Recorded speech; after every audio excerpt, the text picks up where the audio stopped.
Di sini gue mau buka bro tentang berita ini perusahaan ini MSTR. Oke. MSTR kemarin convertible note-nya mau dijual di $600 juta dan dia up raise-nya untuk sell stoknya di 700 juta untuk beli Bitcoin lagi. Ini si orang ini udah gila bro.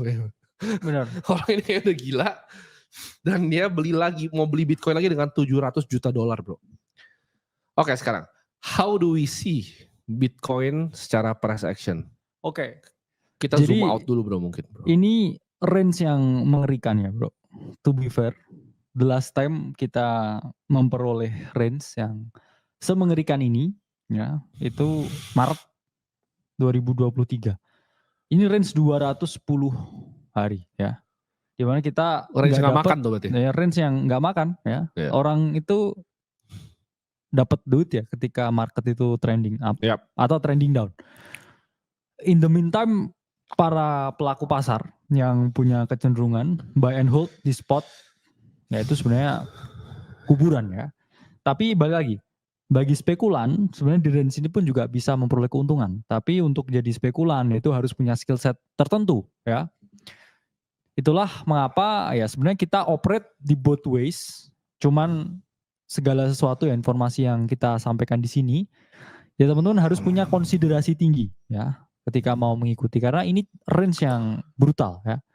Ini sudah 98 hari kita di range ini. Minggu yang lalu kita bilang ya Bitcoin big chance buat naik tapi ketahan ya 4 hari setelah itu ada berita ya bahwa suku bunganya masih tetap bro ya. Yeah. Jadi kita nggak expecting rate cut anytime soon. Itu membuat kripto choppy lagi sebenarnya. Tapi kalau kita lihat SPX keep on making new high. Jadi itu sebenarnya adalah dua hal yang kita bilang anomali.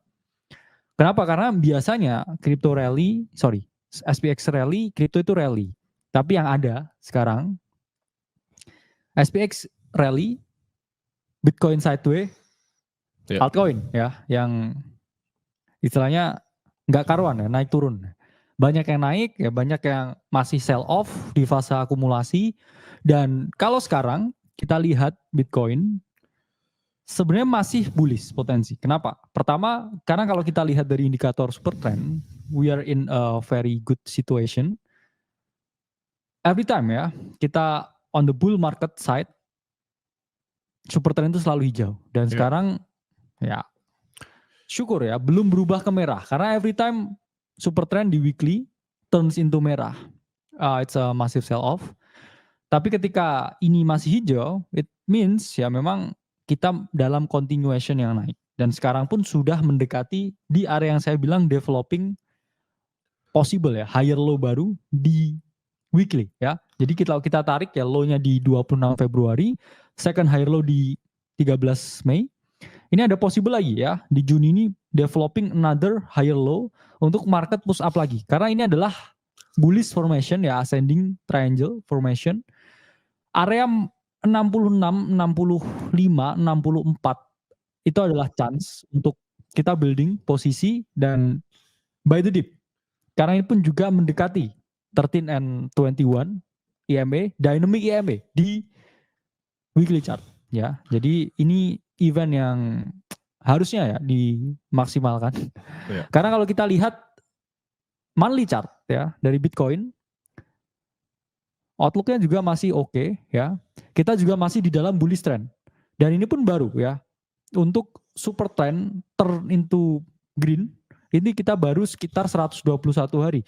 Di sini di 2019 ini udah turning ya 519 hari baru dia ripping up yang naik. Jadi baru aja ya super trendnya semua indicating ya kita masih di dalam ya good area membeli monthly, weekly dan daily ya. Possibly kalau daily masih 1-2 hari ini bakal choppy karena ini juga weekend. Very very low volume. Tapi kalau kita lihat juga daily juga mendekati area super trendnya. Jadi very likely ya kita akan bouncing dari range ini 66, 65, 64 dan ya testing 70.000 lagi. It is very likely kalau price action wise dari Bitcoin. Oke. Tapi begini bro, Kalau di range seperti ini ya, Bitcoin lagi naik, ya kan dia lagi sideways ini kalau gua lihat ya dari udah lumayan lama bro ini. Ya, lama banget. Berbulan-bulan ya. Kayak bertahun-tahun. Ya, tapi kalau di kripto tuh 3 bulan tuh rasanya bisa kayak 3 tahun karena 24 jam lu ngeliatinnya. Benar. Tapi gini, biasa orang-orang tuh nyerah bro. Orang-orang tuh gampang nyerah. Padahal baru di market misalnya 3 bulan bro. Itu gimana menurut lo? Orang yang nyerah baru di market 3 bulan. Ya jangan nyerah berarti. Tapi karena baru 3 bulan. Karena baru 3 bulan. Atau emang gak cocok di market? Ya mungkin. Karena buktinya orang yang sukses di market tuh paling sedikit di dunia loh. Karena gini, biasanya orang yang sukses di market itu juga pengusaha yang sukses. Itu selalu have a correlation. Kenapa?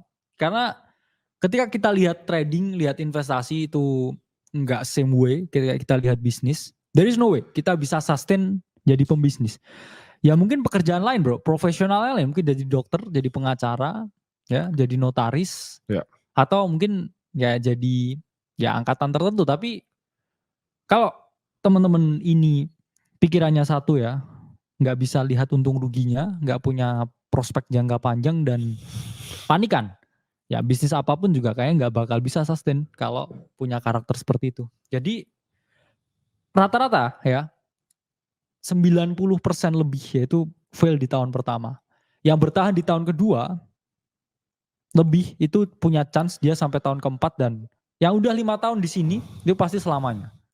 Jadi itu selalu rumusnya seperti kan itu. Sebenarnya. Ya, kayak bisnis. Tapi lebih sedikit lagi yang sukses. Makanya kalau kita lihat, bisnis yang kayak sama lah. Bisnis yang besar ya kalau di US cuma ada S&P 500. Kan. Di Indonesia juga IDX 30 yang besar. Realitanya nggak semua orang bisa.